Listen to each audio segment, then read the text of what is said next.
Dear listeners, before we go any further, tell me where you're tuning in from. What city? What state? And if you're watching late, tell me the time. I like knowing we're holding the same silence together. Now listen, Aaliyah Grant forgot her phone on the hall console, and that small mistake is the only reason she didn't end up as a headline. It was a gray December morning in Chicago. Aaliyah had switched coats, heavy wool to a lighter trench, because the forecast promised a brief warm front. She moved through her house quietly, careful not to wake her husband. Marcus was still in bed. Lately, he'd been exhausted, blaming the garage, the loans, the stress. Aaliyah had learned to tiptoe around his moods like they were sharp glass. She stepped into the garage, opened her SUV, set her tote on the seat, and reached into her pocket for her phone. Nothing. Irritation flashed. She checked again. Then her tote. The cup holder. Still nothing. The phone was inside, where she'd dropped it the night before. Aaliyah shut the driver's door softly and walked back into the house. The foyer was dim. A thin stripe of light spilled from the living room. She assumed Marcus had woken up. Then she heard his voice. Not loud, not angry, just low, steady, and wrong in a way her body understood before her mind could. "Everything is ready," Marcus said. Aaliyah stopped with one hand on the wall, as if she needed the house to hold her up. "I loosened the lug nuts while she was doing her makeup for your daddy's funeral," he continued, casual, like he was describing an oil change. "See you soon." For a second, her brain refused to translate it. Lug nuts. Funeral. See you soon. The sentence didn't belong in her life. Then the next words came. "It'll happen out on the highway," Marcus said. "By the time she feels the shake, it'll be too late. It'll look like bad luck." A woman answered through the speaker on his phone. Soft, excited, familiar enough to make Aaliyah's stomach drop. Zaria, her younger sister. Aaliyah didn't scream. She didn't rush into the living room. Her body started shaking, hands, knees, the whole frame. But something colder slid into place behind her eyes. Noise would give them time. Noise would give Marcus a chance to lie in real time. Aaliyah eased back, one slow step at a time, like she was backing away from a trap she could finally see. She reached toward the coat rack. Her heavy jacket hung there. Her phone was in the pocket. She slipped it out without a sound. Behind her, Marcus laughed, a short, confident breath, the laugh of a man who thinks the future is already paid for. "My mom said grief makes people careless," he told Zaria. "With the funeral, everybody's focus is on your family. Nobody's watching the road. It's perfect." Aaliyah's throat tightened until swallowing hurt. She knew she should record. She knew she should burst in and make them say it again. But she also knew she was standing inside the most dangerous moment of her marriage. If Marcus saw her, he would change the plan. If he didn't, the plan would keep moving, and she could move first. Aaliyah slid the front door open and stepped outside. The cold slapped her cheeks, sharp enough to anchor her. She walked around the side of the house, out of view of the windows, and leaned her back against the brick. 3 breaths. In, out, in, out, in. Then she unlocked her phone. Her first impulse was the clean one. Call the police, report what she'd heard, trust the system. But she could already hear the questions. Did you see him do it? Do you have proof? Aaliyah had a conversation, not evidence. And evidence was what mattered when people like Marcus smiled and said, "She's just stressed." She needed something physical, something that couldn't be argued with, and she needed to stop herself from driving that SUV. In that moment, she understood something cruel about love. It doesn't always break with shouting. Sometimes it breaks with silence. With the sound of a man you married using the language of mechanics to describe your death. Aaliyah had balanced budgets worth millions, negotiated contracts, led teams. None of that prepared her for the simple fact that her life could be unscrewed with a wrench while she was brushing mascara. Fear wanted to make her small. She made herself precise instead. And once she chose precision, she refused to give it back, ever. Aaliyah scrolled to a contact labeled Harlan Flatbed, Premium Tow. A number she'd saved after a dead battery rescue. The driver had been quiet, competent, uninterested in drama. She pressed call. When the dispatcher answered, Aaliyah kept her voice steady, the way she sounded in board meetings when the numbers were bad, but the solution was already forming. "I need a flatbed at my address in Hyde Park," she said. "Black SUV in the garage. I need it moved immediately." "Where to?" the dispatcher asked. Aaliyah stared at her own house, at the windows holding her husband and her sister like a secret. Marcus's words echoed, "It's perfect." Aaliyah chose the address that made her pulse slow. "To my mother-in-law's building in Streeterville," she said, "and I'm riding with the driver." 30 minutes, the dispatcher promised. Aaliyah ended the call and waited behind the neighbor's hedge, watching her front door like it might open and release something poisonous. At 8:42, the flatbed turned onto her street. Mr. Harlan climbed down, glanced at Aaliyah, and gave a small nod. He didn't ask why. He didn't ask if her husband knew. He followed her to the garage and got to work. Metal clanked softly as he winched the SUV onto the bed. Aaliyah felt eyes on the back of her neck. She looked up once and caught a flicker behind a second-floor curtain. Someone watching, expecting to see her car leave with her inside it. The flatbed pulled away. No alarms, no shouting, no footsteps on the porch. Inside the house, Marcus and Zaria were still talking, still celebrating, still convinced the road would do their dirty work for them. In the cab of the truck, Aaliyah's hands rested in her lap, folded like she was in church. She stared ahead and let one truth settle into her bones. They planned to bury me. Not emotionally, not metaphorically.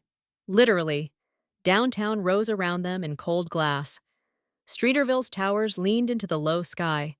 Harlan pulled into the loading area behind Loretta Ellison's building. "You want me to drop it here?" he asked. "Close to the front," Aaliyah said. "Where it looks like a gift." She tipped him. Harlan lowered the bed and rolled the SUV off the flatbed with a soft thud, then drove away as if he'd never been there. Aaliyah walked to the front entrance, rode the elevator up, and stood outside Loretta's unit. Her heart beat slow and heavy. Loretta opened quickly, wearing a robe and holding tea, the picture of warmth. Her smile spread wide. "Aaliyah, baby, what a surprise." Aaliyah smiled back, steady, polite. "Good morning, Ms. Loretta. I can't stay. Marcus asked me to drop something off." Loretta's eyes flicked, quick as a needle. "Oh?" Aaliyah held up the key fob. "He said the SUV is for you, a surprise gift. He told me to leave it downstairs. I'm taking an Uber to work." For the briefest moment, Loretta's face forgot how to pretend. The color under her skin shifted. Her fingers tightened around the mug. Then her mask returned. "Well," she said, a little too bright. "Isn't that sweet?" Aaliyah placed the keys in Loretta's palm. Loretta's hand trembled as if the plastic were hot. She stared at Aaliyah's face, searching for a crack, a hint, a confession. Aaliyah offered nothing but calm. "I hope you enjoy it," she said softly. "I have to run." She turned, walked back to the elevator, and rode down in silence. Outside, the wind hit her again. She stepped to the curb and ordered a ride. Across the street, her SUV sat near the entrance like a dark invitation. Somewhere upstairs, Loretta Ellison was standing with a set of keys and a decision. Dear listeners, don't you go anywhere, because what Loretta does next is the moment the plan turns on itself. And if you're still with me, tap that like button so this story can reach more people. Then tell me in the comments what time it is where you are and what city you're listening from. Aaliyah watched the river of cars slide past the Uber window, each taillight smeared by winter mist. The heater hummed, but she stayed cold. On her phone, the tracking map showed her moving away from Streeterville, away from the black SUV sitting downstairs like a wrapped box with a blade inside it. Aaliyah didn't call anyone yet. Not her father, not her mother. She needed the next hours to stay quiet in that moment. A plan could not survive too many voices. One thought kept returning.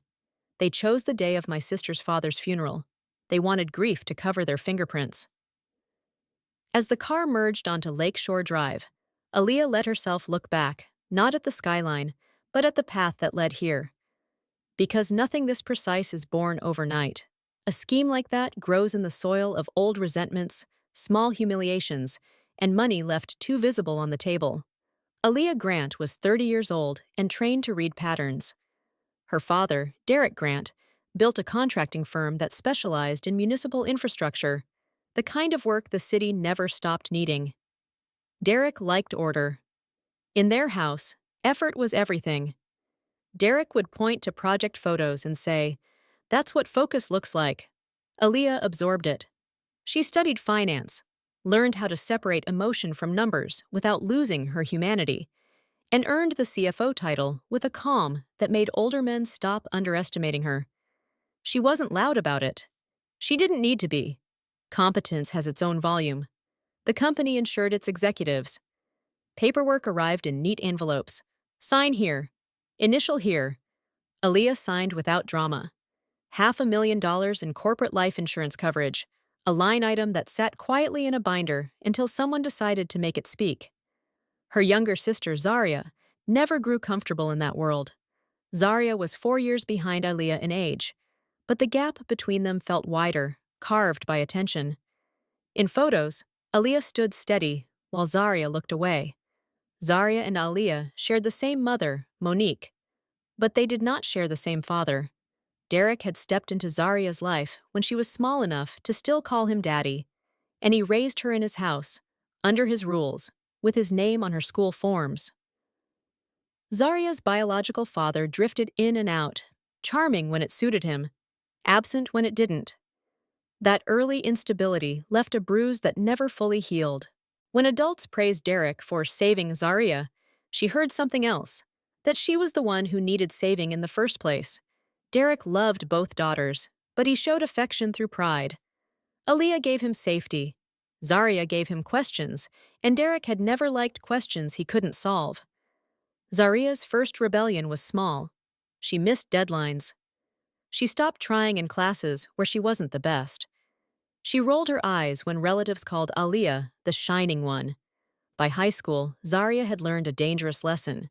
If you can't win, you can still disrupt.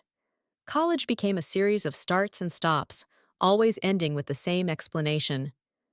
The professors were unfair. The campus was toxic. The truth was quieter. Success felt like Aaliyah's territory, and Zaria couldn't stand being a visitor there. Monique Grant, their mother, tried to soften the edges. She would sit with Zaria and say, "Baby, your life is yours. Stop measuring it against your sister's." Zaria would laugh, sharp and humorless. "Easy for her. She always wins." Aaliyah felt a kind of guilt that was difficult to name. She sent job leads. She offered to review resumes. She introduced Zaria to hiring managers, and every time, Zaria accepted, and then found a way to resent the help itself.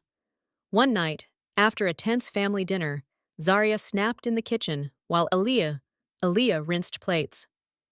"You know what it feels like," Zaria said, "to hear your name and realize it's always second?" Aaliyah kept washing. "It doesn't have to be." Zaria leaned closer, eyes glossy with something that wasn't quite tears. "You don't get it. You don't even have to try to be the one they love." Aaliyah turned, water dripping from her hands. "We were raised in the same house." "Same house," Zaria repeated. "Different sky." Then Marcus Ellison entered the story, and for a while, Aaliyah believed she could finally stop worrying. Marcus owned a boutique garage on the north side, a place that specialized in restoration and custom work. He wore confidence like it was natural. Broad shoulders, clean hands, a grin that made people assume he was harmless. He met Aaliyah at a fundraiser, listened when she spoke, and didn't flinch when she mentioned her title. They married within a year. Derek gave them a house in Hyde Park as a wedding gift, a light-filled place with a garage and a small backyard. The deed was in Aaliyah's name. Derek called it protection, the way he called everything practical by a softer word. Marcus smiled when he accepted the keys. He thanked Derek, hugged Monique, played the role perfectly. Still, Aaliyah's father had looked into Marcus's eyes and seen something that didn't match the smile. Derek mentioned it only once, late at night. He smiles too easy, Derek said, and his eyes stay cold. Loretta Ellison, Marcus's mother, arrived wrapped in perfume and scripture. She was the kind of woman who called you baby while scanning you like a price tag. At first, she looked like sweetness. She brought peach cobbler, clasped her hands, and said, "I've been praying for a daughter-in-law like you." Aaliyah wanted to believe it. Then she noticed the shift when she left a room. The compliments grew sharp on the edges. Loretta would say, "You're so driven, Aaliyah," in a tone that made driven sound like a flaw. When she talked about Derek's company, she used the word fortunate, the way other people use the word suspicious. Marcus brushed it off. "She's old school," he'd say. "She doesn't mean anything by it." But words are seeds. They don't need meaning to grow. They only need repetition. At the same time, Marcus's garage began to strain in ways he couldn't charm away. Expansion loans piled up. A supplier demanded payment up front. A bank rep started calling with that polite tone that means the smile is over. Marcus's best tech quit, and the waiting list of high-end clients turned into cancellations. Marcus stopped sleeping well. He started snapping at small things, then apologizing with flowers that looked like peace offerings and felt like bribes. He also started talking about money differently, not in spreadsheets, the way Aaliyah did, but in fate, in what people deserved, in how the world owed him for the work he'd done with his hands. And late at night, after he thought she was half asleep, he would ask questions that sounded like curiosity but carried a hook inside them. If something happened to one of us, what would the other get? Would the company take care of you? That insurance they give executives, is it really as big as people say? Aaliyah answered carefully. She didn't hide the policy, but she didn't dramatize it either. She told him it was standard. She told him it wasn't a lottery ticket. Marcus nodded like he understood, but his eyes didn't relax. They calculated. Loretta noticed too, and she fed the calculation. She would sit with Marcus at Sunday lunch and say, "A man needs security. A man needs something that's his." She said it while looking right through Aaliyah, as if her daughter-in-law were furniture that came with the house. Aaliyah noticed anyway. She noticed the way he checked his phone and tightened his jaw. The way he asked, too casually, what would happen if anything ever happened to her. She told herself it was stress. 2 weeks earlier, Zaria's biological father had died suddenly, the kind of death that leaves a family half stunned and half angry. The funeral was scheduled for a Saturday morning, which meant Friday night would be filled with relatives arriving, casseroles delivered, people sleeping on couches, grief turning the house into a busy, distracted place. Aaliyah planned to drive out of town early that morning to be there for Monique, to stand beside her sister even when her sister didn't want her standing too close. Marcus offered, almost too quickly, to handle the car stuff so Aaliyah wouldn't have to worry about a thing. And then Zaria started visiting more. It began innocently, at least on the surface. Zaria would arrive with coffee and complaints, sit at Aaliyah's kitchen island, and talk about how life kept slamming doors in her face. Aaliyah listened, because that's what older sisters do when they still believe listening can save someone. Loretta, strangely, took a liking to Zaria almost immediately. "Now that girl has spirit," Loretta said once, smiling wide at Zaria while Aaliyah stood at the stove. "Not stuck up, not walking around like she got a crown on her head." Aaliyah felt the sentence land like a slap. Loretta caught herself, then laughed and called it a joke. Zaria laughed too, a little too eagerly. After that, the coincidences multiplied. Loretta would invite them both to lunch. Then somehow, Aaliyah would get pulled away by a work call, leaving Marcus and Zaria alone with Loretta's warm, watchful approval. If Aaliyah stayed, Loretta would find a reason to send her to the store or to the kitchen, always the one moving around the others. Aaliyah didn't see the affair yet. She only felt the air shift. She felt the way Marcus's attention slid away when Zaria entered a room. She felt the way Zaria began dressing a little differently, leaning into a softness that looked like innocence, but carried intention. Still, Aaliyah told herself family was family. She was tired, she was busy, she was not a jealous woman. Jealousy felt like a waste of intelligence. That's how betrayal prefers you. Proud, reasonable, and slightly distracted. By the time Aaliyah sat in the Uber that morning, listening to her own blood giggle through her husband's phone, the past rearranged itself into a straight line. The little moments were no longer random. They were rehearsal. Outside the window, Chicago's skyline rose and faded between buildings, gray against gray. Aaliyah's phone buzzed once with an incoming text. It was from Zaria. "Where you at? You good?" Aaliyah stared at the message until the letters blurred. Then she locked the screen and lifted her chin. She didn't answer. Not yet. Because the next part of the story isn't about what they planned. It's about what Aaliyah decided to become when she realized the people closest to her had been sharpening knives behind her back. Aaliyah did not answer Zaria's text. Not because she couldn't. The Uber was warm, the driver's radio low, the city moving like nothing had happened. She didn't answer because every word she sent would become a thread, and threads could be pulled back to her before she was ready. Instead, she watched Chicago slide past the window, steel, lake-gray sky, people bundled tight, and tried to keep her mind in two places at once. In the past, where the clues had been hiding in plain sight, and in the present, where her black SUV sat downstairs at Loretta Ellison's building like a gift nobody should unwrap. When the Uber dropped her at work, Aaliyah stepped out as if she were arriving on any other December morning. She nodded at security. She rode the elevator. She walked down the carpeted hall, where the air always smelled faintly of coffee and printer toner. Everything was soft, controlled, polite. The kind of place where disasters were handled quietly in conference rooms. Jasmine, her assistant, looked up. "Morning," Jasmine said. Then her smile faltered. "You okay? You look off." Aaliyah kept her face neutral. "Just didn't sleep." Jasmine slid a folder across the desk. "Your 9 o'clock is here, and your dad called twice." Aaliyah's stomach tightened. Derek Grant calling twice before 9 meant something. Her father didn't do panic. He did action. "Tell him I'm in meetings," Aaliyah said. "I'll call him at lunch." Jasmine hesitated, like she wanted to press, then nodded and turned back to her screen. Aaliyah walked into her office and shut the door. The click of the latch sounded louder than it should have. Only then did she let her hands shake. Not the theatrical shaking people expect. Nothing that would make sense to a stranger watching from across the room.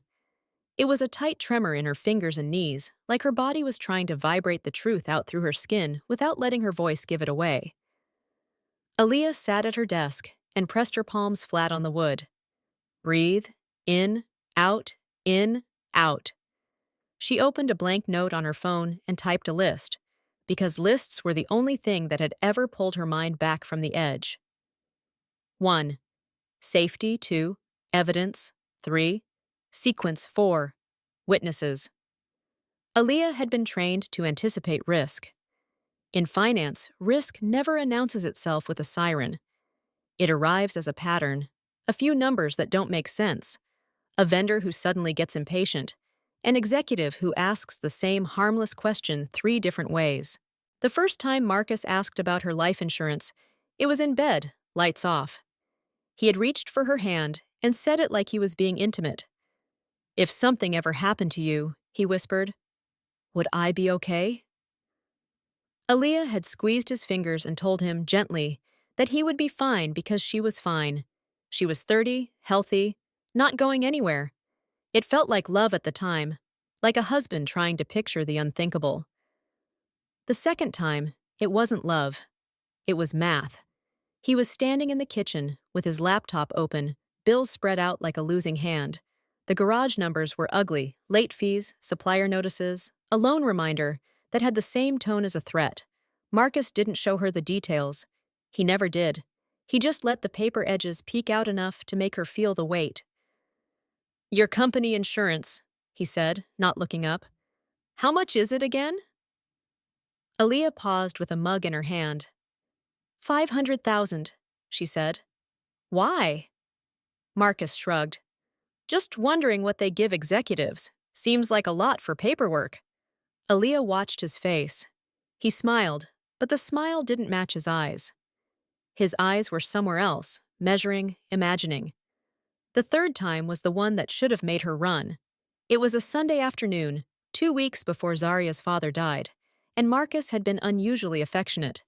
He rubbed her shoulders, kissed her temple, called her baby in that soft voice he used when he wanted something. Then he slid a folder across the kitchen island. House paperwork, printed copies of the deed, the mortgage statement, even though the mortgage was small compared to Derek Grant's wealth. "I talked to a guy," Marcus said.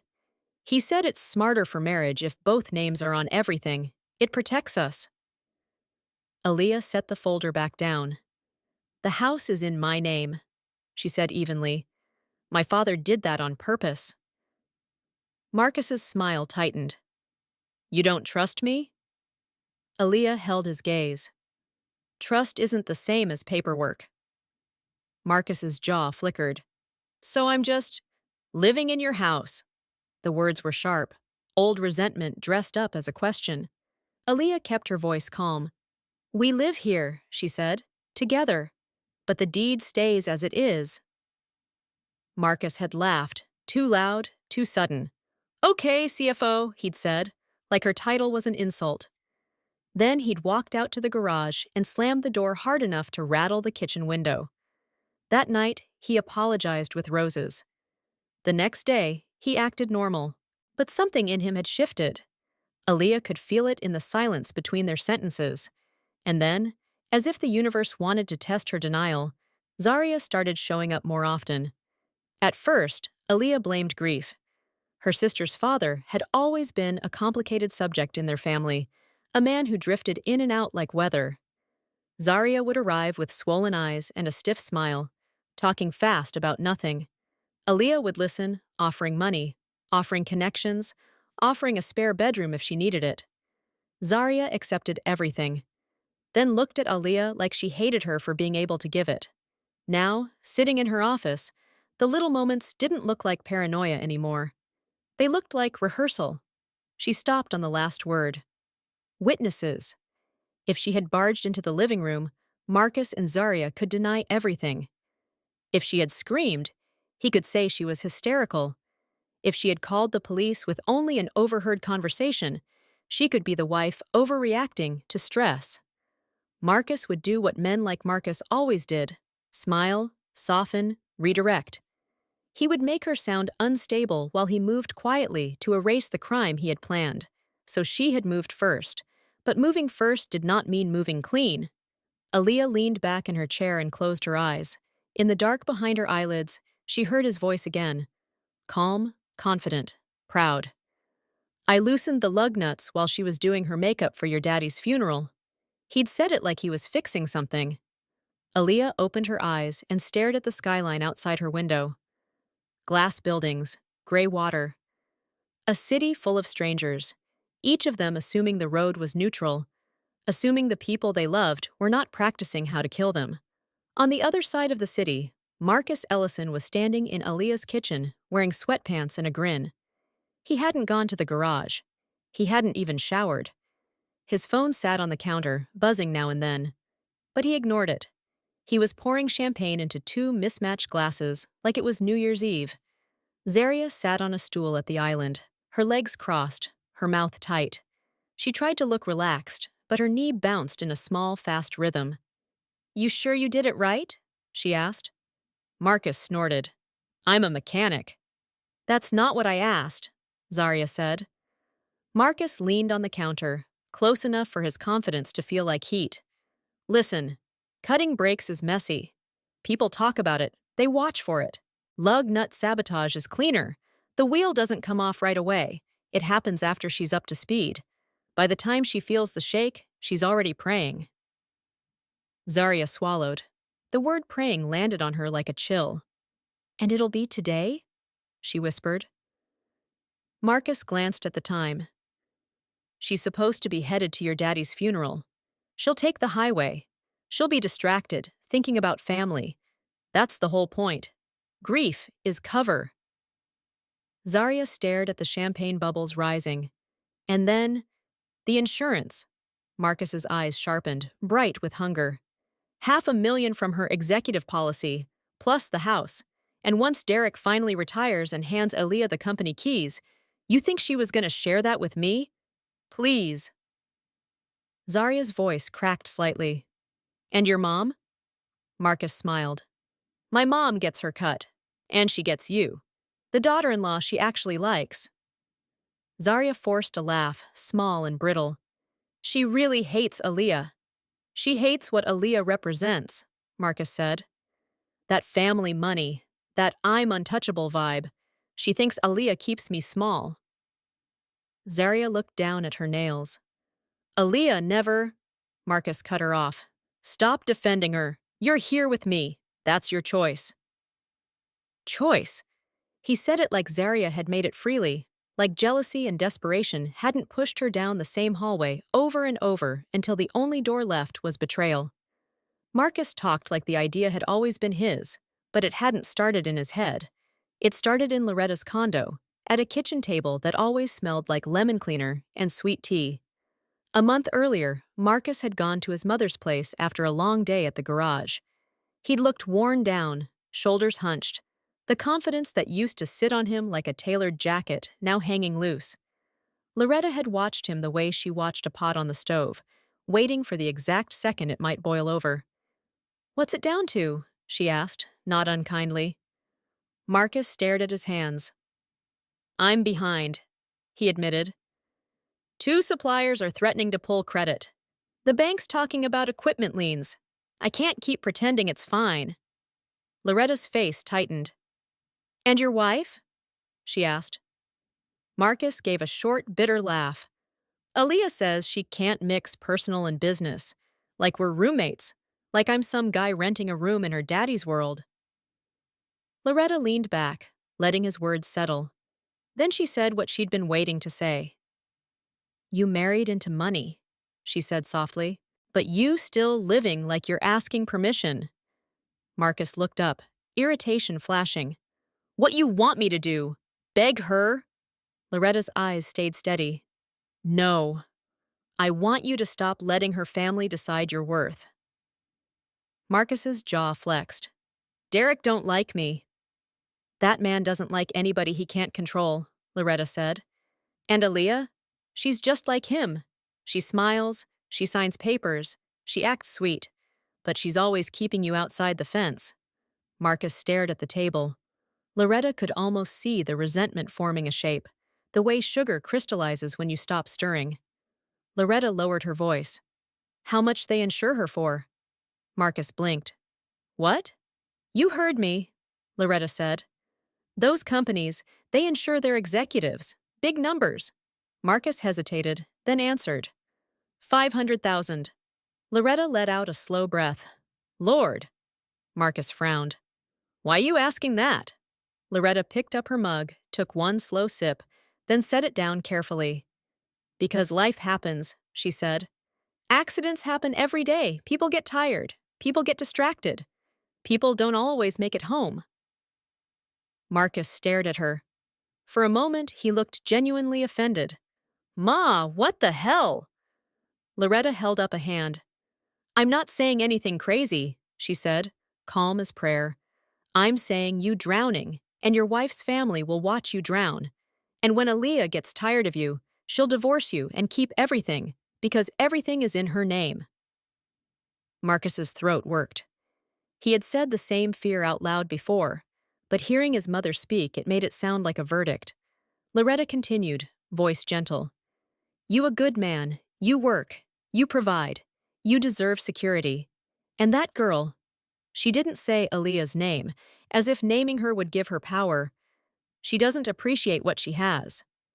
Marcus shook his head, pushing his chair back. No, that's not… Loretta leaned forward slightly. Then tell me why your wife's sister been coming around so much, she said, almost casual. Marcus froze. Loretta's eyes narrowed. Don't play stupid with me, Marcus. I see how Zaria looks at you. I see how you look away when you think nobody watching. That girl wants to be chosen. Marcus's face flushed. Zaria is lonely, Loretta cut in. And she's tired of being second. That kind of tired makes people do anything. Marcus swallowed hard, and Loretta knew she'd found the soft spot, the place where shame and desire lived together. Loretta's voice dropped. If Aaliyah wasn't here, she said, you and Zarya could stop sneaking. You could be free. And Zarya, she'd finally have a life where she's not walking behind her sister's shadow. Marcus's eyes widened. That's your plan? He whispered. To kill my wife? Loretta didn't flinch. I said accidents happen, she replied. And I said you deserve security. I'm not asking you to be a monster. I'm asking you to stop letting your life be decided by people who don't respect you. Marcus stood, pacing now. People get caught. Loretta's tone stayed even. Not when it looks like bad luck, she said. Not when there's grief and distraction, and everybody's mind is somewhere else. She tapped the table. When's the next time that house will be full of noise, full of grief, full of people too sad to notice small details? Marcus stopped moving. He thought about Zarya, about her father's shaky health, about the way the family gathered when death hovered. Loretta saw his eyes change. Not to cruelty, to calculation. I don't know, Marcus said. Cutting brakes? That's too obvious, Loretta said instantly. Too many people know about that. Marcus stared at her, surprised by how fast she answered. Loretta smiled faintly. A mechanic knows 100 ways a car can fail, she said, and the smartest failure is the one that doesn't show up until the car is already moving. That night, Marcus went home, kissed Aaliyah's forehead, and acted normal. But later, while she slept, he sat in the dark with his phone glowing in his hands. Search after search. How to cause wheel to come off. Lug nut loosen accident. Will lug nuts loosen on their own? He watched videos with men in baseball caps explaining torque specs like it was harmless. He listened to comments from strangers arguing about whether you'd notice the vibration. He read forums where people treated death like a thought experiment. In another part of the city, Zarya stared at her own phone, waiting for Marcus to answer her messages. When he finally did, it was late. 2 short words. Tomorrow morning.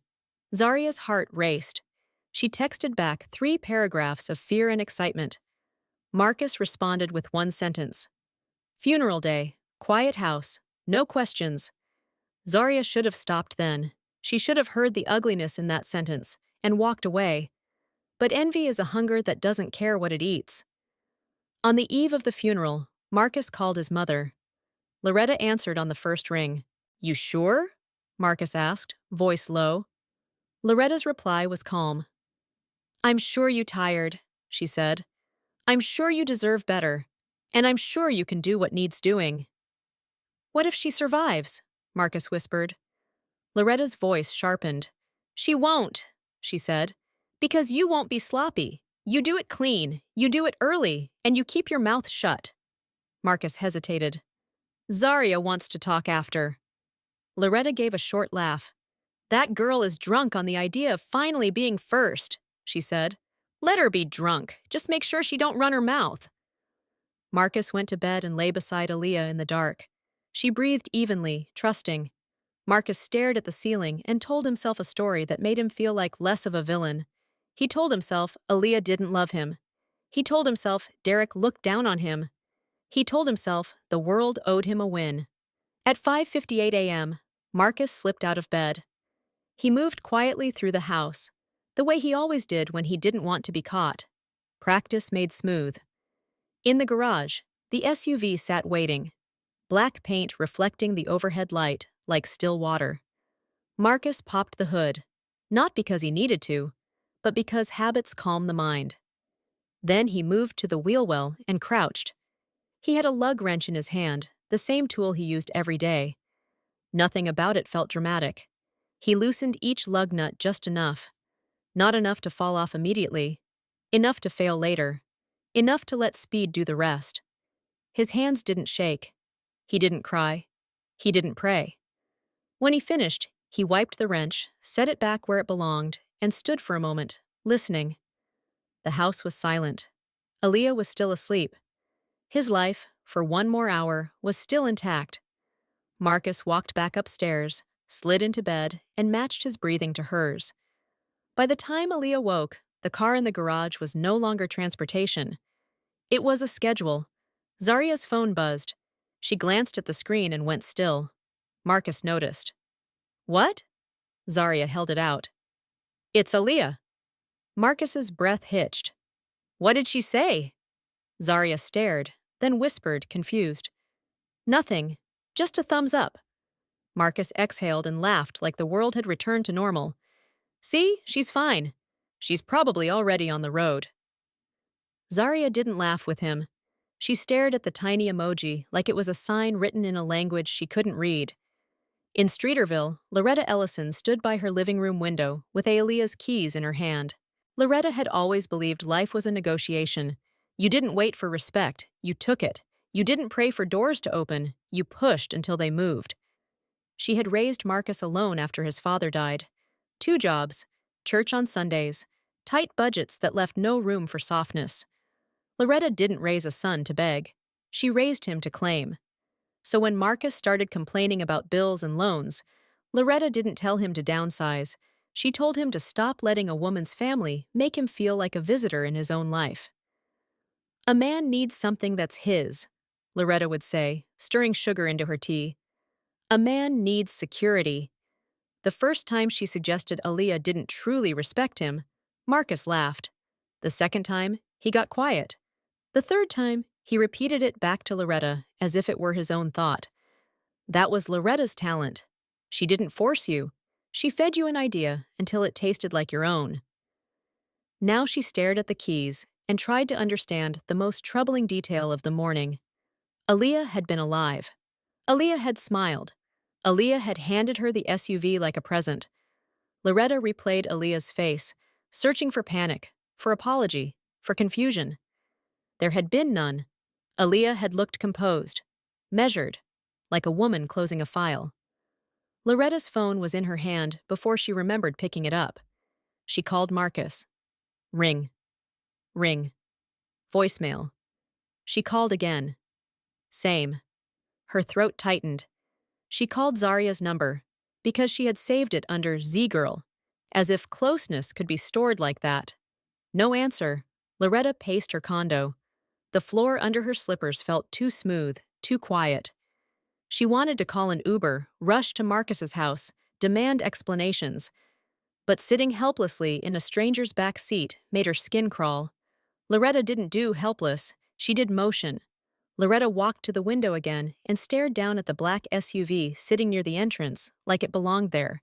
It looked perfect. Clean, solid, expensive enough to make her neighbors glance over. And then Loretta's mind, sharp in the way fear can sharpen you, offered a different possibility. What if Aaliyah didn't bring the SUV because Marcus told her to? What if she brought it because she knew something? Loretta's mouth went dry. No, that's ridiculous. But fear doesn't care what you call ridiculous. Fear cares what could be true. Loretta's pulse beat hard in her ears. She tried Marcus again. Nothing. Time began to feel like a threat. If something had been exposed, police could already be looking at phone records, tow receipts, search histories. Loretta knew enough to know that accidents have patterns when people plan them. She looked at the keys in her hand. If the SUV was safe, driving it to Hyde Park would prove it.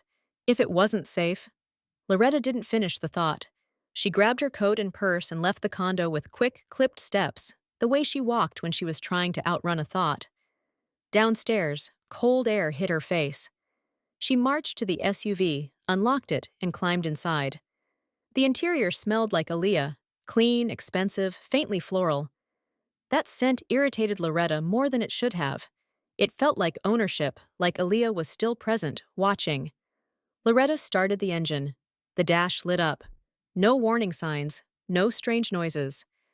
See, Loretta muttered. It's fine. She pulled out of the lot and headed south. For the first few minutes, the drive soothed her. The SUV responded smoothly. The steering felt firm. Loretta's shoulders loosened a fraction, and her mind began to rationalize. Maybe Marcus's phone is on silent. Maybe he's under a car and can't hear it. Maybe Zarya is already on the road to the funeral. Maybe Aaliyah is simply doing what she was told. Then Loretta stopped at a light and glanced at the time. And the moment she saw the numbers, her calm collapsed again. Time was the one thing she could not control if Aaliyah knew the plan. If Aaliyah had heard anything, she could be calling Derek right now. She could be in an office with detectives. She could be collecting proof while Loretta sat here whispering, "It's fine," to herself like a prayer. Loretta's fingers tightened on the wheel. She accelerated when the light turned green, as if speed could outrun suspicion. In her office, Aaliyah tried to behave like she belonged in her own life. She joined her 9 o'clock meeting. She nodded at numbers on a screen. She spoke in that steady CFO tone that made other people relax because it sounded like control. But inside, she was counting minutes. She watched her phone the way you watch a storm through a window, knowing it's coming, not knowing where it will hit. At 9:37, her father's name lit up the screen again. Aaliyah stared at it until it went dark. At 9:52, Jasmine buzzed her line. "Your dad is calling again. He sounds stressed." Aaliyah closed her eyes. She wanted to tell Derek everything right then. She wanted to hear his voice turn into iron, to hear him promise to fix it. But she also knew Derek's strength could become a weapon in the wrong moment. If he charged into the house too soon, Marcus would run. Marcus would delete messages. Marcus would craft a story before the truth could harden into evidence. Aaliyah needed the truth to become physical.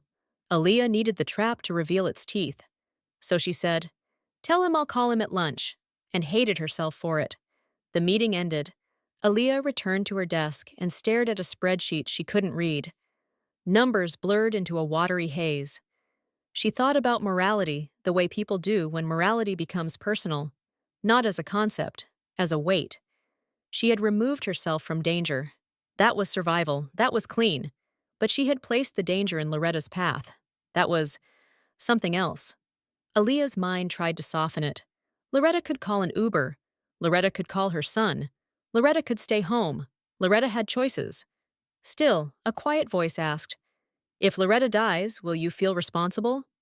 Aaliyah didn't have an answer that comforted her. She only had a truth that steadied her. Loretta wanted me dead.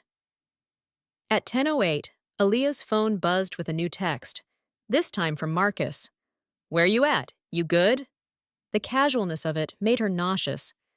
The man who had loosened bolts on her car was texting like he was checking on groceries. Aaliyah stared at the screen and typed 3 words. "Running behind. See you." Then she deleted them. She locked her phone and placed it face down on her desk. If she spoke to Marcus now, she would either scream or reveal something. She could do neither. Across town, Marcus poured more champagne. "Look," he told Zarya, trying to keep his voice light. "This is the last calm moment we'll ever have. After today, everything changes." Zarya stared at him. "You sound like you're excited." Marcus smiled. "I'm relieved. I'm tired of being the one who's always trying and never winning." Zarya's lips pressed together. "So what happens after she's gone?" Marcus leaned closer, lowering his voice like the house itself might judge him. "We mourn. We act devastated. You lean on your mom and your stepdad because you'll be broken. I'm the grieving husband. People bring food. People say prayers. And then, quietly, the money comes. The windfall. Life insurance. The house is mine. And you? You take your sister's place in the family." Zarya's eyes flickered. "They'll never accept me like they accepted her." Marcus's smile thinned. "They will when they have no choice." Zarya didn't look convinced. She looked hungry and terrified, like someone standing on a ledge trying to convince herself the fall will feel like flying. Back in Streeterville, Loretta's phone finally buzzed. She snatched it up. Marcus's name at last. "Marcus!" she snapped the second she answered. "Where have you been?" Marcus's voice came through lazy, slightly slurred. "Ma, relax, I was busy." "Busy doing what?" Loretta demanded. "Your wife came by here this morning with the SUV. She said it was a gift from you." There was a pause, a small hitch in Marcus's breath. "What?" he said. Loretta's pulse quickened. "She gave me the keys. She was alive." "Marcus! Why was she alive?" Marcus didn't answer immediately. Loretta could hear movement, a shuffling sound, like he had stood up too fast. "Ma," Marcus said slowly. "What are you talking about?" Loretta's voice sharpened. Don't play stupid. You told me it would happen on the highway. You told me grief would cover it. You told me you handled it. Another pause. Then Marcus's voice changed. The lazy edge vanished. Where is the SUV right now? Loretta glanced at the road. I'm driving it. A breath hissed through Marcus's teeth. Why would you do that? Because you weren't answering, Loretta snapped. Because something feels wrong. Marcus's voice tightened. Ma, pull over. Loretta's stomach dropped. What? Pull over, Marcus repeated, sharper now. Get out of the car. Loretta's hands went cold. Marcus, what did you do? Marcus's voice lowered, as if he couldn't say it too loudly without making it real. I loosened the lug nuts. Loretta's mouth went dry. You said it would be her driving. I know what I said, Marcus snapped. I didn't know she'd bring it to you. I didn't know. Loretta's throat tightened. She brought it to me because she knew, she whispered. She knew, Marcus. Marcus didn't answer, and the silence was its own confession. Loretta's heart hammered. Tell me what to do, she demanded. Marcus's voice came fast now. Pull over. Don't brake hard. Ease off the gas. Find a safe spot. Call 911 if you have to. Ma, listen to me. Do not keep driving. Loretta swallowed. She looked ahead. Traffic was moving. The road was narrow with winter grime, the lanes tight and impatient. I can't just... Loretta began. Ma, Marcus said, voice cracking slightly. Please. That word, please, shocked Loretta more than the fear. Her son did not beg. Loretta's eyes flicked to her mirrors. She saw cars behind her, close, pushing. She saw the city ahead, a cold maze.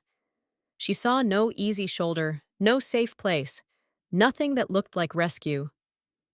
I'll find somewhere, she said tightly. Now, Marcus insisted. Loretta's jaw clenched. You should have answered your phone, she hissed, then ended the call. She didn't know why she hung up. Pride, maybe. The refusal to let Marcus hear her panic. The refusal to admit she was not in control of the thing she had helped design. Loretta put both hands on the wheel and tried to drive like nothing had changed. But once you know a car is a weapon, every sound becomes a threat. At first, the SUV felt normal. Then, faintly, a tremor began. So small it could have been the road itself. Loretta's eyes widened. She gripped the wheel tighter and eased off the gas. The tremor faded. A minute later, it returned, slightly stronger. A subtle wobble, like the vehicle was reconsidering itself. Loretta's breath came shallow. She forced her foot steady. She scanned for a shoulder, for an exit, for any place she could slide into safety without slamming the brakes. The road curved, traffic thickened, horns sounded. Loretta saw an exit sign ahead. If she could just make it to the ramp, she could slow down. She could pull over. She could call for help. She pressed the gas slightly, trying to keep with traffic, trying not to invite someone to cut her off. The tremor returned, stronger now, a shake that traveled up through the steering wheel into her arms. Loretta's stomach clenched, and somewhere in a quiet office downtown, Aaliyah Grant sat perfectly still, unaware that the trap had finally found its driver.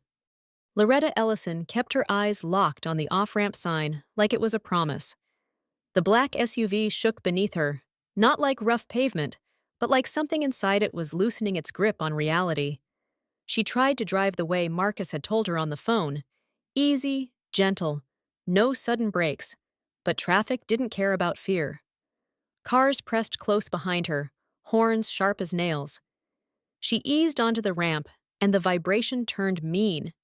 It climbed from the floorboard to the steering wheel, then into her arms. Loretta tightened her hands until her knuckles blanched. Her mouth went dry.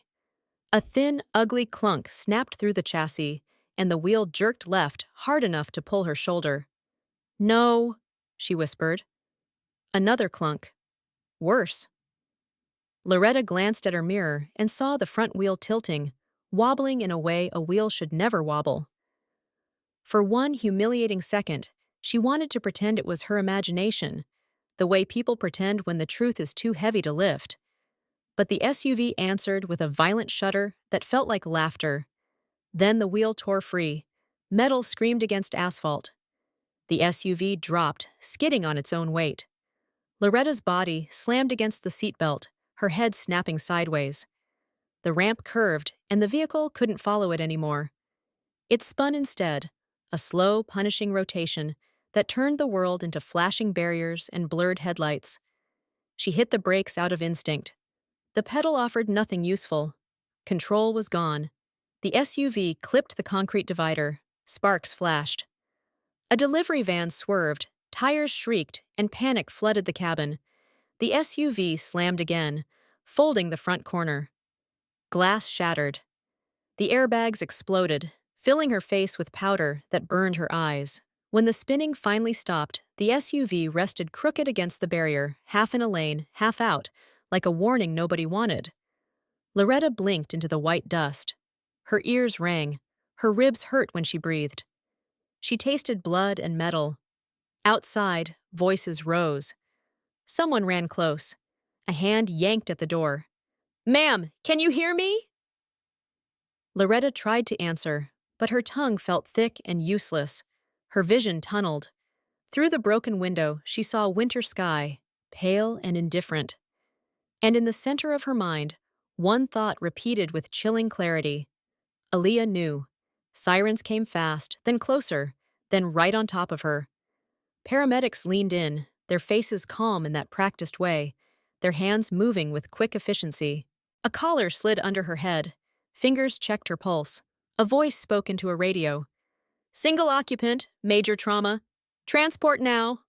Loretta's eyes drifted, heavy. As the stretcher rolled, cold air brushed her cheek. It felt like the last thing she didn't get to control. Loretta died at the hospital before Marcus ever made it to her bedside. Across the city, Aaliyah sat at her desk and pretended to work, waiting for the moment the universe stopped pretending. Jasmine knocked and stepped in with eyes too wide. "There's a detective here," she said. "He asked about your SUV?" Aaliyah forced her voice steady. "Send him in." Detective Ruiz entered with a notebook and the quiet weight of someone who had done this speech too many times. He didn't waste words. "Ms. Grant," he said, "there's been a serious accident involving your vehicle." Aaliyah held his gaze. "Who was driving it?" Ruiz paused just long enough to confirm what she already knew. "Loretta Ellison," he said. "Your mother-in-law." Aaliyah's fingers curled against the edge of her desk. "Is she alive?" "No," Ruiz said. "She died at the hospital." The room went strangely silent. The hum of the computer, the soft buzz of fluorescent lights, the distant murmur of office life continuing like nothing had happened. Aaliyah's mind went blank for a beat, then filled with cold. Ruiz continued carefully. "Our crash unit recovered the detached wheel. The lug nuts appear to have been deliberately loosened." Aaliyah's throat tightened. She did not let her face change. "What do you need from me?" Ruiz asked for basics first. Registration, recent repairs, who had access to the car. Then he asked the question that mattered. "Why was your mother-in-law driving your SUV this morning?" Aaliyah kept her voice even. "My husband asked me to drop it off to her," she said. "He said it was a surprise gift." Ruiz wrote it down. "Did you drive the vehicle today?" "No." "Did you notice any shaking or odd noises recently?" "No." He looked at her a moment longer. "Do you have reason to believe someone tampered with it?" Aaliyah heard her heartbeat, slow and heavy. She chose her words like she was signing a legal document. "I believe my husband may know more than he's saying," she replied. Ruiz's eyes narrowed slightly. "Why?" "He's a mechanic," Aaliyah said. "He's been under financial stress, and he's asked me questions about my insurance and assets." Ruiz nodded once, as if a puzzle piece had clicked into place. "We'll need formal statements," he said, "and we'll be speaking with him today." Aaliyah's voice stayed calm. "I'll cooperate." Ruiz stood to leave, then turned back. "Where were you this morning between 7:30 and 9:30? "At home briefly," Aaliyah said. "Then with a tow driver delivering the SUV to Ms. Ellison's building. After that, an Uber to this office. There are receipts." We'll verify, Ruiz said, and walked out. When the door shut, Jasmine hovered in the doorway like she was afraid to step into the air around Aaliyah. Are you okay? She whispered. Aaliyah looked past her assistant, past the office walls, into a place that felt far away. I don't know yet, she said. She went to the restroom, locked herself in a stall, and let silent tears fall. She cried because she had been hunted, because her sister had laughed, because someone was dead. She washed her face, straightened her hair, and walked out like she still belonged to her life. At noon, she left work. She didn't call Marcus. She didn't call Zarya. She didn't call her father. She needed to see Marcus's face before he built a new story with it. She needed to stand in her own living room and hear what he tried to call truth. The Uber dropped her on her street in Hyde Park. The sky was the color of dirty cotton. The wind cut through her trench coat. Aaliyah paid the driver and stared at her porch. The front door was slightly open. Her body went alert, sharp as glass. She walked up slowly, pushed the door with 2 fingers, and stepped inside. The house smelled wrong. Champagne, sweet perfume, a faint trace of grease that didn't belong in a living room. Marcus stood near the couch, phone in hand, pale as if the blood had been drained from him. His hair stuck up. His shirt was untucked. He looked like a man who had been celebrating an ending and got handed a beginning instead. When he saw Aaliyah, his mouth moved, but no sound came out at first. My mother, he rasped. My mom is dead. Aaliyah set her purse down carefully. How? She asked. Marcus swallowed. A crash, he said. She was driving your SUV. The police said the wheel... His eyes sharpened suddenly, suspicion breaking through grief. Why was she driving your car? Aaliyah's voice was flat. Because you told me to bring it to her, she said. Marcus blinked, confused. No, I didn't. You were supposed to be gone. You were supposed to be on the highway. Aaliyah's gaze held his like a blade held steady. I forgot my phone, she said. I came back. The color shifted in Marcus's face. You came back, he repeated, slow. Aaliyah continued, each word clean.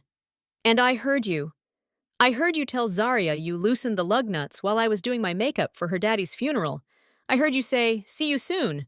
Marcus stumbled back half a step, horror and fury wrestling across his features. You heard that? Every word, Aaliyah said. For a second, Marcus looked like he might collapse. Then his grief twisted into accusation.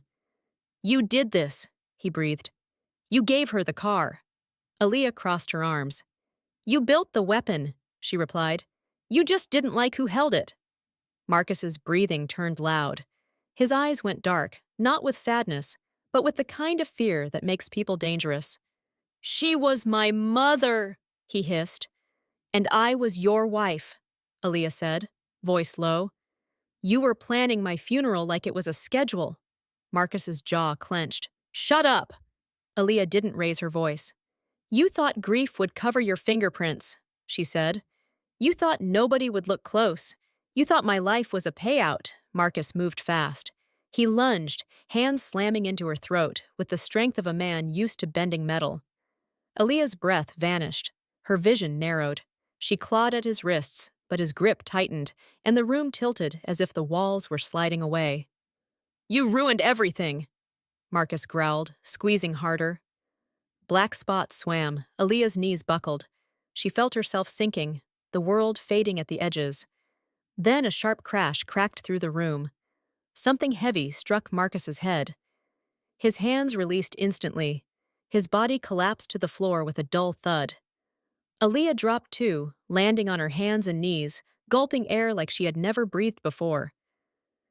Through tears, she saw Derek Grant standing over Marcus, gripping a bronze sculpture from the mantel. Derek's face was pale, his eyes furious, terrified, alive.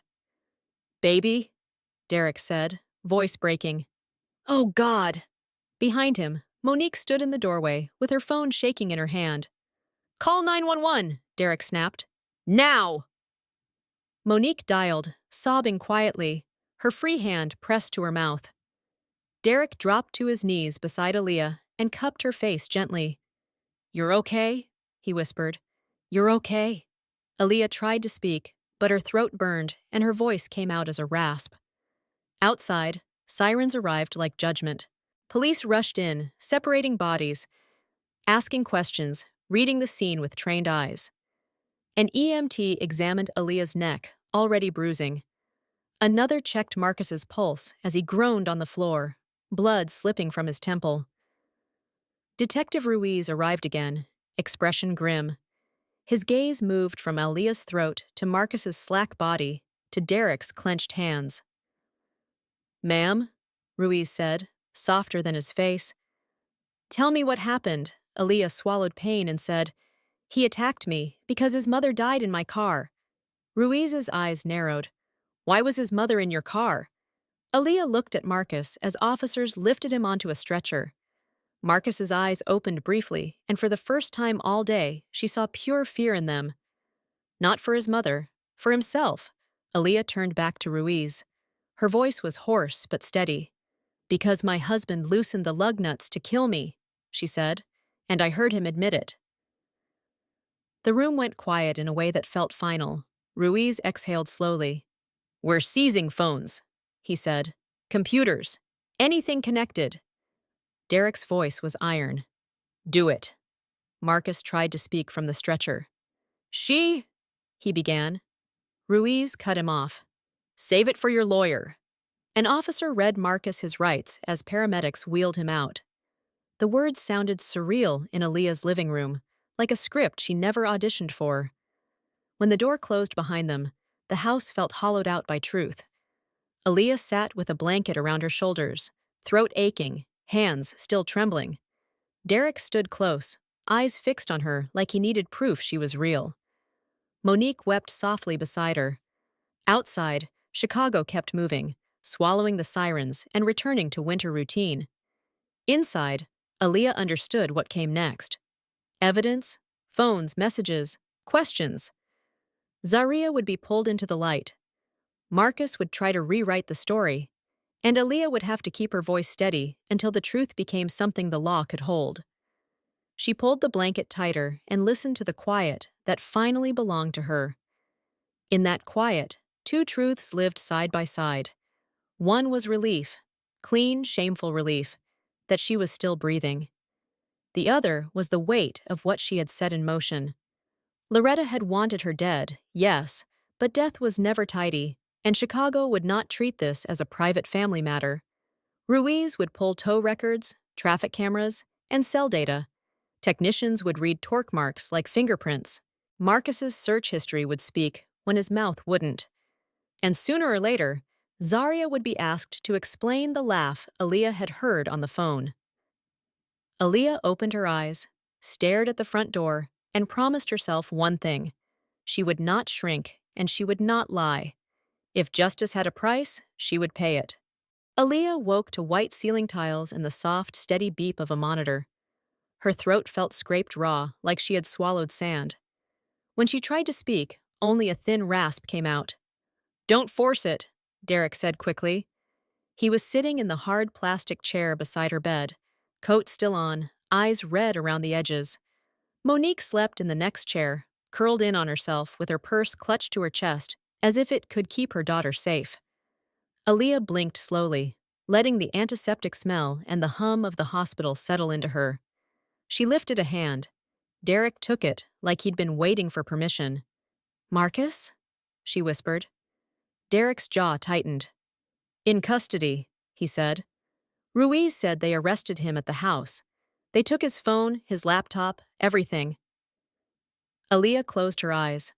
Relief and grief collided inside her like two cold waves. She was alive. But the life she had lived yesterday was gone, snapped cleanly at the stem. "And Zaria?" Aaliyah asked.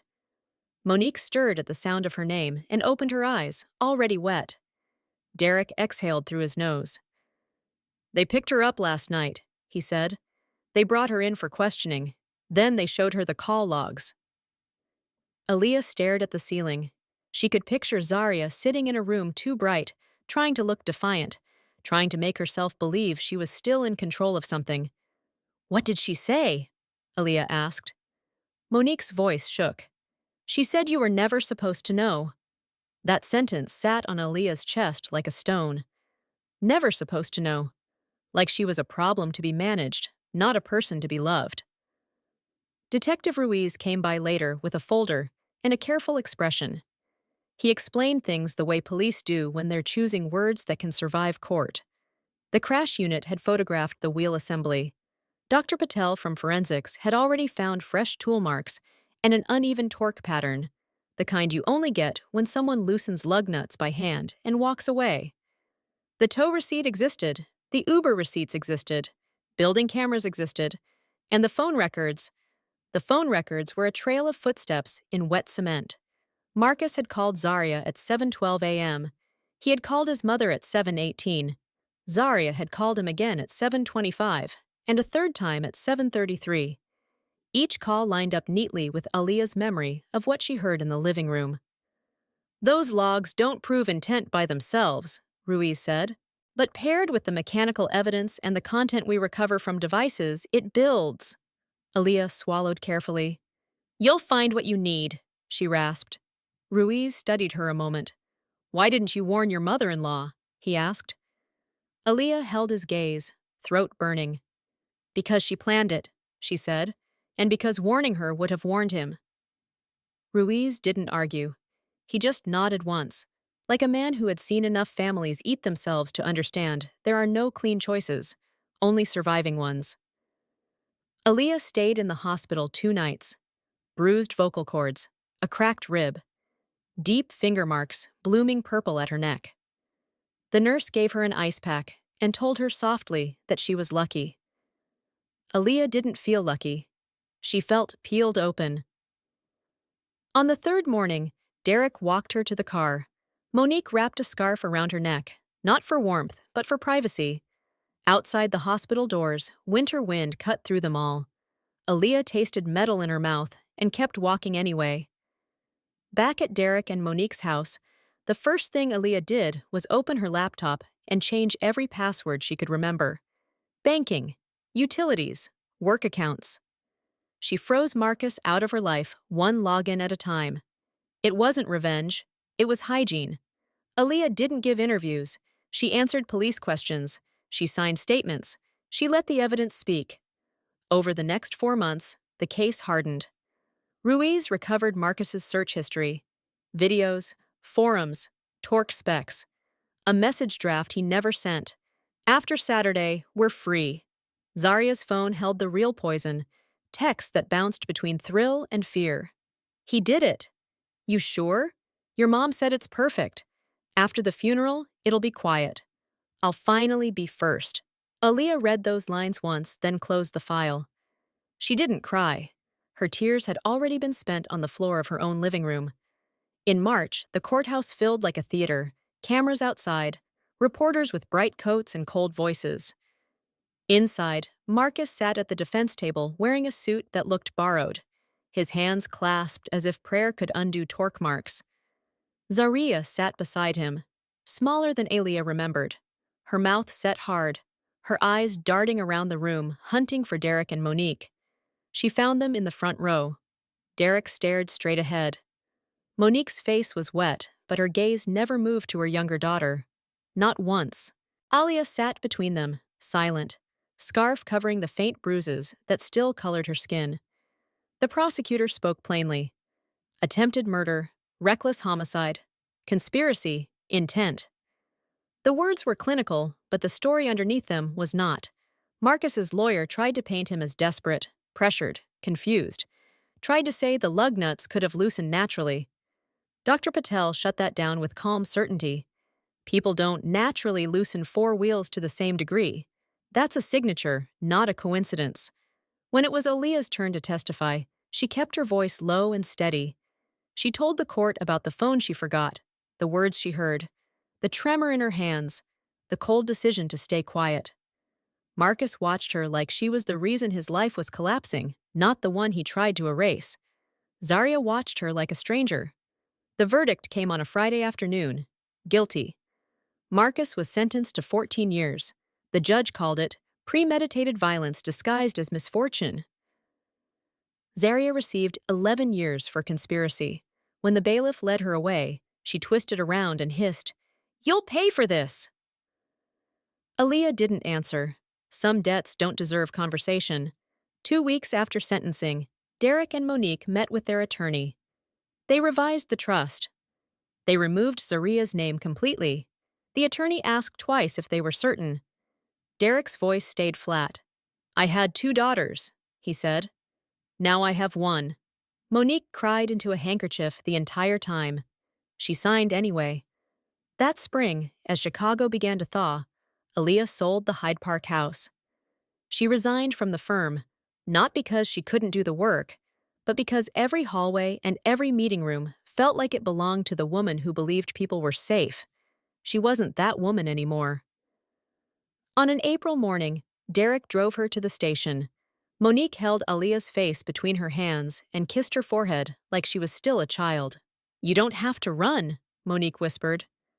"I'm not running," Aaliyah said gently. "I'm choosing air." Derek hugged her tight, longer than he ever did in public. "Call me every day," he said. "And if you need anything, you call." Aaliyah nodded. She couldn't trust her voice with more.